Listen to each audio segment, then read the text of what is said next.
그런즉 거짓을 버리고 각각 그 이웃과 더불어 참된 것을 말하라. 이는 우리가 서로 지체가 됨이라. 분을 내어도 죄를 짓지 말며 해가 지도록 분을 품지 말고 마귀에게 틈을 주지 말라. 도둑질하는 자는 다시 도둑질하지 말고 돌이켜 가난한 자에게 구제할 수 있도록 자기 손으로 수고하여 선한 일을 하라. 무릇 더러운 말은 너희 입 밖에도 내지 말고 오직 덕을 세우는데 소용되는 대로 선한 말을 하여 듣는 자들에게 은혜를 끼치게 하라. 하나님의 성령을 근심하게 하지 말라. 그 안에서 너희가 구원의 날까지 인치심을 받았느니라. 너희는 모든 악독과 노함과 분냄과 떠드는 것과 비방하는 것을 모든 악의와 함께 버리고 서로 친절하게 하며 불쌍히 여기며 서로 용서하기를 하나님이 그리스도 안에서 너희를 용서하신 것 같이 하라. 아멘. 옷이 사람을 만든다라는 말처럼 잘 차려입은 옷은 우리를 바라보는 사람들의 평가뿐 아니라 우리 자신의 태도까지도 바꾸어 갈 수 있습니다. 내가 입은 옷이 나를 말하기 때문인 거죠. 사도 바울은 옛사람의 구습을 따르는 유혹을 쫓던 옛사람의 옷은 다 벗어버리고 이제는 하나님의 의와 진리와 거룩함으로 지음받은 새 사람의 옷을 입으라 했습니다. 그 옷은 바로 그리스도의 옷을 말하는 그리스도를 말하는 거죠.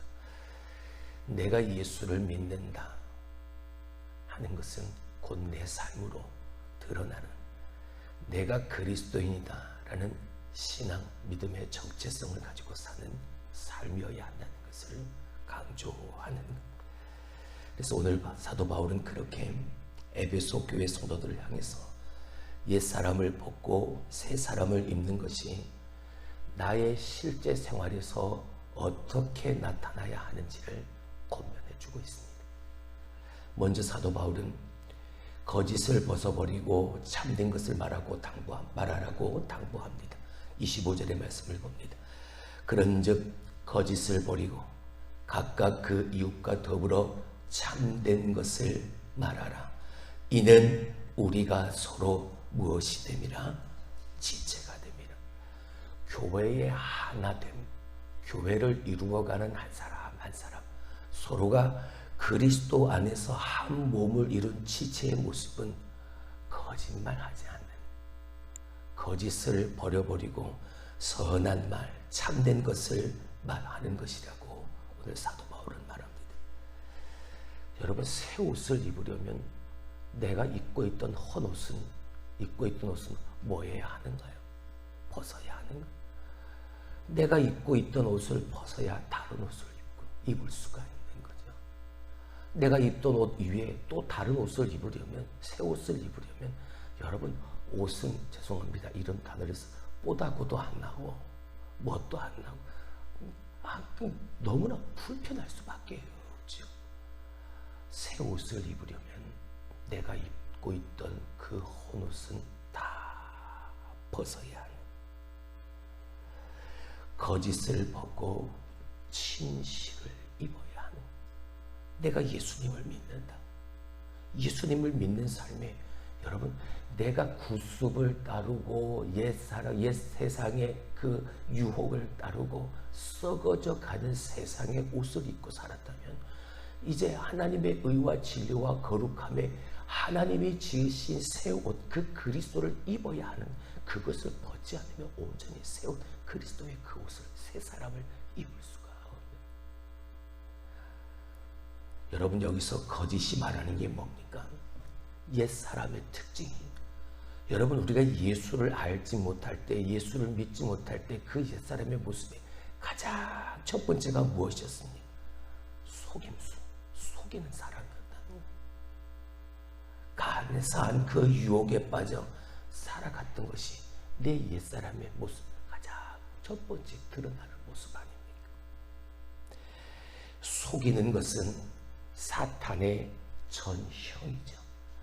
속이는 것은 사탄이 가장 많이 사용하는, 예수 믿는 사람들, 그리스도인 하나님의 백성들을 유혹하는 가장 첫 번째 도구가 자꾸만 속이는 거죠. 참된 것을 보지 못하게 만드는 거죠.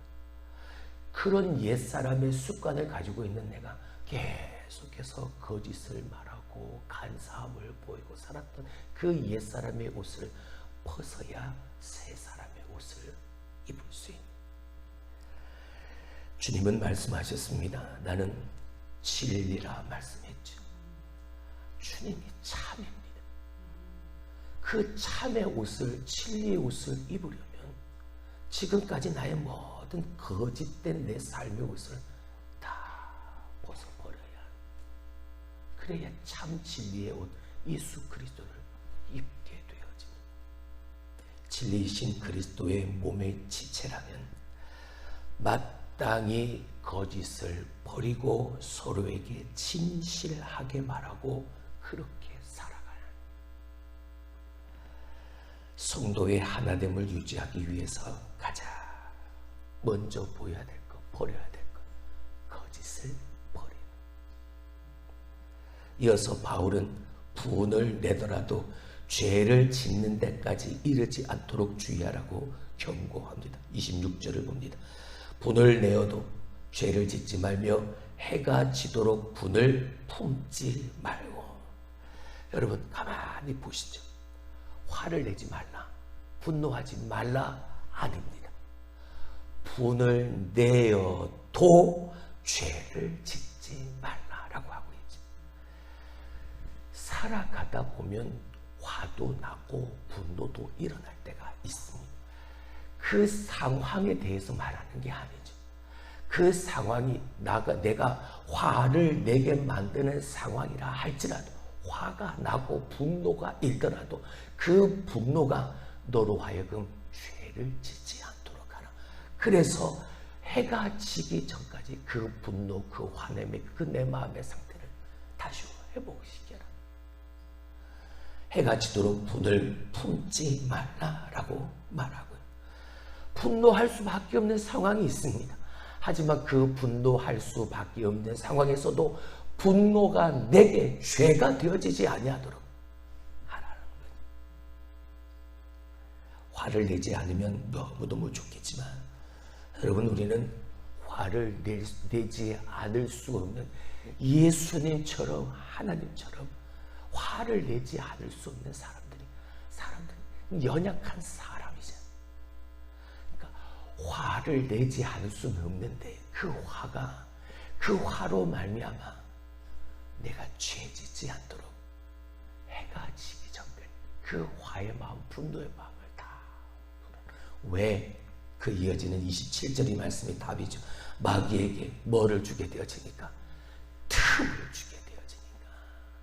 그러니까 화를 내어도 그 분노가 내게 죄가 되지 않도록 하라. 왜냐하면 마귀가 그 틈을 타서 거짓을 말하게 하고 거짓으로 말미암아 화가 나고 분노가 일어나고 싸움이 일어나고 다툼이 일어나, 마귀가 틈을 타서 교회가, 성도가 하나 되어지지 못하도록 만듭니다.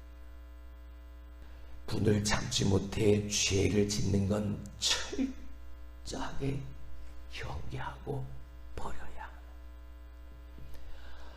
분노를 해가 질 때까지 품는 건 마귀에게 시험할 기회를 제공하는 것이니까, 그러니까 마귀에게 틈을 주지 않도록. 이어지는 28절, 도둑질하는 자는 다시 도둑질하지 말고 돌이켜 가난한 자에게 구제할 수 있도록 자기 손으로 수고하여 선한 일을 하라. 아멘. 교회가 하나 되어지기 위해서 하나님의 의와 진리와 거룩함의 새 사람의 옷을 입은 사람은 선한 일을 하라. 할렐루야. 자, 근데 이 선한 일을 할 때, 이 말을 할 때 예를 든 게 누구? 도둑질하는 사람의 예를 들었죠.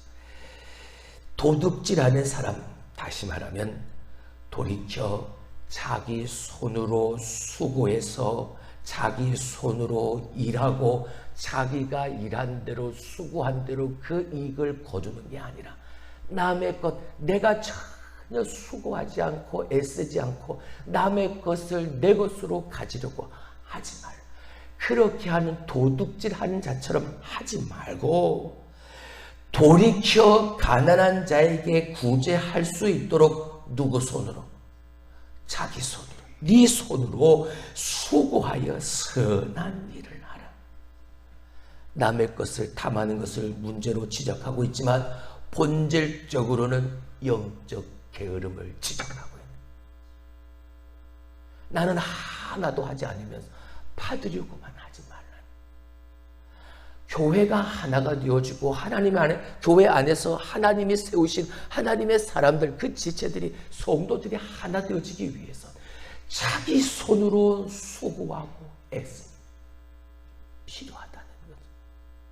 하나님 나라를 위해서, 하나님의 영광을 위해서 내가 힘쓰고 내가 누구보다 한 걸음 더 가까이 나아가고 누구보다 하나라도 더 자기 손으로 수고해서 가난한 자들을 구제할 수 있도록 선한 일을 하라. 말씀드렸죠. 성경에서의 선하다는 것, 착하다라는 것을 말하는, 그것만을 말하는 게 아니라, 착한 일만 하는 것, 그걸 말하는 게 아니라 선하다라는 하나님의 일을, 선한 일은 하나님의 일을 말하는, 하나님의 일을 행하는데, 하나님의 일을 하는데 누가 그 일을 하는 것? 하나님의 의와 진리와 거룩함에 그리스도의 새 사람의 옷을 입은 내가 그 일을 하는 거죠. 할렐루야. 내가 하는 거죠. 근데 나는 하지 않고 나는 받으려고만 하니까 거짓말을 하게 되어지기도 하고, 그러다 보니까 그 사람만 보니까 내 안에서 화가 치밀어 오르기도 하고, 그러니까 그것이 마귀에게 틈을 주어서 교회가 하나 되지 못하고 교회를 화해시키고 무너뜨려버리는 그 일을 만들어가는. 게으르지 말라. 마땅히 행할 것을 행하고 하나님께 영광을 돌리는 사도 바울은 그걸 강조하고 있습니다. 27구절 무릇 더러운 말은 너희 입 밖에도 내지 말고 오직 덕을 세우는 데 소용되는 대로 선한 말을 하여 듣는 자들에게 은혜를 끼치게 하라. 아멘. 다시 한번 교회를 세우는 하나의 비결, 뭐하라? 은혜를 끼치게 하라. 나의 행동, 나의 말 한마디를 통해서 지체되어진 그 교회 안에서, 공동체 안에서 모든 사람들에게 뭐하게 하라? 은혜를 끼치게 하라. 선한 영향력을 발휘해서 은혜를 끼치게 하라. 근데 그 선한 영향력은 어떻게? 덕을 세우는데 소용되어지는 선한 말. 할렐루야. 말 한마디로 천냥빛을 갚는다 하죠. 말 한마디가 가지고 있는 그 말의 힘이 대단한. 내 한마디의 말이 가지고 있는 그 힘이 어떤 사람을 살리기도 하고 어떤 사람을 죽이기도 하고. 참 가슴 아픈 게 뭐냐면 정작 그 말을 해놓고 말을 한 사람은 그 말을 한 기억이 없다는 거지. 한 사람은 죽어가는데 그 말을 들은 사람은 가슴에 피를 흘리며 쓰러져가는. 하나님이 세우신 공동체 안에서 하나님의 교회를 하나 되도록, 성도들이 하나 되어지도록 오늘 바울이 그렇게 되기 위해서 은혜를 끼쳐라. 서로에게 유익이 되어지는, 서로에게 덕을 세우는데 사용되어지는 선한 말들을 통해서. 할렐루야. 이건가요? 선한 말은 교회의 몸인 그리스도를 세우는데 필요한 말이에요. 말 한마디가, 나의 행하는 행위 하나하나가 선한 영향력을 바라는 그런 말이요 행동이 되어질 수 있는, 우리의 입에서 나오는 말이 지혜와 정의를 담아 사람을 살리는 하나님의 의를 드러내는 여러분들이 될 수 있기를 주님의 이름으로 축원합니다. 자, 이어서 바울은 성령을 근심하게 하지 말라라고 당부합니다. 우리 30절 말씀을 보죠. 하나님의 성령을 근심하게 하지 말라. 그 안에서 너희가 구원의 날까지 인치심을 받았느니라. 아멘. 이 30절 이 말씀은 그 위에 있는 말씀을 다 받는 이러한 모든 행위로 말미암아 교회 안에 너희를 하나 되게 하신 하나님 성령님, 근데 그 성령님이 기뻐하시는 것이 아니라 성령님이 근심하게 되어진다. 여러분, 성령 해방죄는, 성령을 근심케 하는 죄는 용서받을 수 없는 죄요. 모든 죄는 하나님이 다 용서해 주시지만 하나, 단 그 하나의 죄는 하나님이 용서하지 않으십니다. 근데 여러분, 나의 악한 행위 하나가, 나의 그리스도의 새 사람의 옷을 입지 못한 그 그릇된 행위 하나가 성령을 근심케 하고 성령을 해방한다면, 여러분, 우리는 오늘 내가 어떠한 말, 어떠한 행위로 내가 살아가야 할지, 우리 다시 한번 가슴에 뜨거움을 주는, 아하, 나의 말 한마디, 나의 행위 하나가 이렇게 소중한 거예요. 성령께서는 우리의 불의한 일에 대해 근심하시고 슬퍼하시고 때로는 분노하시는 우리의 불의한 그 모습에 말입니다. 무엇보다 우리가 성령을 근심하게 하지 말아야 할 이유는 우리가 성령의 인치심을 받았기 때문인 거예요. 하나님의 도장을 쾅 하고 너는 하나님의 백성이야, 너는 하나님의 자녀라고, 너는 그리스도인이야, 하나님의 성령의 인치심을 받은 사람이 사람답게 사는 10월 한 달 내내 여러분 거듭난 자답게 삽시다. 거듭난 자처럼 삽시다 라고 말씀을 드리는 이유가, 여러분, 우리가 예수 믿고 구원받아 도장을 받았잖아요. 하나님의 그 인치심을 우리가 받았, 그러면 도장 받은 사람답게 살아야 해. 할렐루야. 어려워도 힘들어도 녹록지 않아도 내가 그 은혜를 받았잖아요. 내가 하나님의 소유가 되어져, 하나님의 그 풍성한 그 은혜를 내가 받아 누리고 살잖아요. 그 은혜에 감사하며 살자는 것이죠. 자, 마지막으로 바울은 모든 악한 말과 행위를 버리고 서로 친절하게 대하고 불쌍히 여기며 서로 용서하라고 당부하고 있습니다. 우리 31절 32절, 너희는 모든 악독과 노함과 분냄과 떠드는 것과 비방하는 것을 모든 악의와 함께 뭐하고 버리고 서로 친절하게 하며 불쌍히 여기며 서로 용서하기를 하나님이 그리스도 안에서 너희를 용서하심과 같이 하라. 아멘. 이 모든 것들을 하나님이 그리스도에게 하시듯, 하나님이 그리스도 안에서 너희를, 우리를, 나를 그렇게 하셨던 것 같이 너희도 그렇게 하라. 뭐 하기 위해서? 교회를 온전하게 하나로 세워가기 위해, 성령이 평안에 매는 줄로 하나 되게 하신 것 힘써 지켜가기 위해서, 너희가 하나 되기 위해서 하나님이 그리스도 안에서 너희에게 한 것처럼 너희도 그렇게 하라. 네, 쉽지 않죠. 잘 안 됩니다. 잘 안 된다고 포기하는 게 아니라 그게 될 때까지 무릎 꿇고 기도하고 겸손하게 하나님의 말씀을 받고 단 한 절이라도 내게 들려주신 그 말씀 따라 살려는 거룩한 몸부림이 뒤따를 때 이 역사는, 하나님의 일하심은 우리 안에 일어나게 되어집니다. 이 마음만 있다면, 이 마음만 지킬 수 있다면 하나님은 우리의 교회를 온전하게 하나로 세워 가실 것입니다. 할렐루야. 그 주인공이 되는 여러분이 되길 주님의 이름으로 축원합니다. 기도합니다.